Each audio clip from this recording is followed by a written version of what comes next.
I know you're like me, you want to run a faster 5K and you want to run the fastest 5K that you possibly can, but you don't know where to start in running intervals. Maybe you watched my interval series where I explained to you what the intervals are, but you don't know what workouts are the most important. Well, I'm Jesse Funk, and on today's episode of Runner's High, I'm going to share with you my 3 key workouts for running a faster 5K.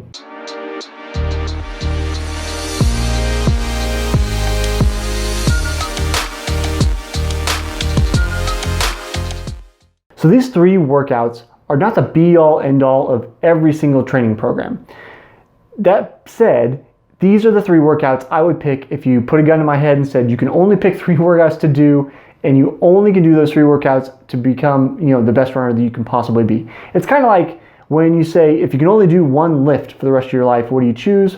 Probably power cleans, because power cleans work so many different muscles. So these are not the only way to accomplish your goal, but they are a good way if you want a very simple training plan and you don't mind doing the exact same thing over and over again. Our 3 workouts are going to cover the 3 key areas to a fast 5K. And those 3 areas are aerobic development, maximum power, and most importantly, lactate threshold. Because when you're racing a 5K, especially, that lactate threshold is what can allow you to maximize your power over that period of time, say anywhere from 15 minutes to 20 minutes, wherever you are in your development. Maybe it's even up to 25 minutes. But for you physically, being able to tolerate lactate and for your body to flush it out is going to be the key indicator in maximizing your potential as a 5K runner.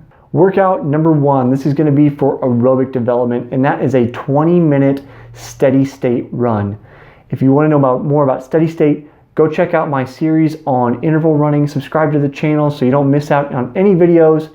But the basics of this is you want to do a 20-minute run at roughly half marathon pace, something faster than your long run pace, but not so fast as to be like 10K or really working very hard. You want to basically get to the point where you're running and your lungs are just about to turn on, is how I refer to it, when you go from a very aerobic capacity to breathing harder or being able to hear your breath. You want to get to the point just before you can hear your breath and then hold there for a 20-minute run. Number 2, this workout is going to work on your max power. And this is going to be a workout of 8 to 12 by 400 meters.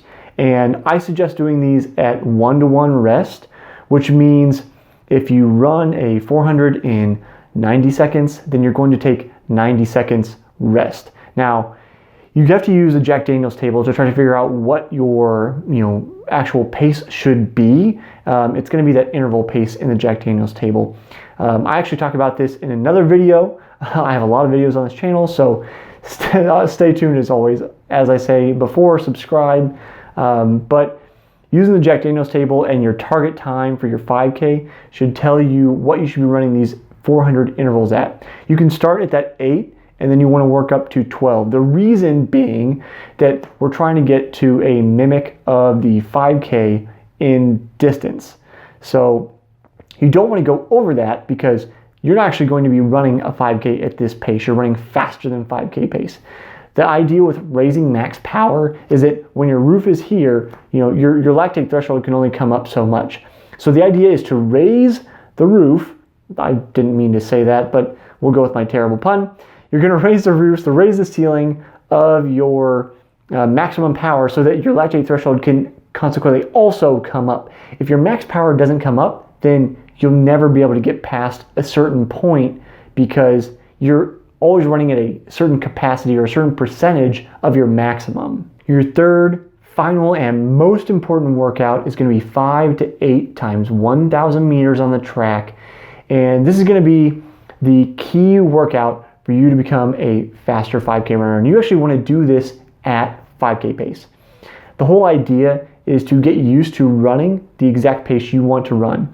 And as you progress, if you're not racing all the time, say you only race every few months, then if you progress from 5 to 8, you do 5 one day, 6, then 7, then 8, subsequent days, not in a row, please, but in subsequent weeks as you're working through your schedule. And you get to a point where you can run 8 at your target 5K pace, and it feels easy, then you can start working on improving those intervals times within the workout, which will consequently improve your 5K time. The thing I like about thousands instead of 800s or 1200s is that it's short enough, it's not 3 laps, but it's also over 2 laps. I find a lot of people like to fudge with 2 laps and only doing an 800. If you do an 800, it's like you get around 1 lap and you're like, okay, I can gut through another lap. 1,000 forces you to sit in mentally, and that's another thing. We need to train our mind to be a better 5K runner, to sustain a little bit more pain to become the best 5K runner we can be. So not only are we working on that lactate threshold, the ability to clear lactate out of our muscles faster, we're also working on our mental capacity to deal with the discomfort in this kind of pace and interval. What you'll come out with on the other side, having accomplished this workout over and over again to really get in that groove of that particular pace, is 1, you'll be in better shape, which is great, that's what you want. But 2, you will be very, very familiar with how that pace feels. And I'm a big fan of RPE, or rate of perceived exertion. I think the best runners are excellent at RPE and know how their body feels at various paces. It's the key to, pacing when you have a different course, you have ups and downs, you have weird things going on, letting people go who are going too fast for you to start, or passing people. You get this internal sense of being through learning RPE, and particularly in this workout that will guide you through 5K, 10K, and beyond. So those are my 3 key workouts for being a faster 5K runner, running a faster 5K. If you have any questions for me, leave them in the comments below. As always, I'll see you on the next time, on the next episode of Runner's High.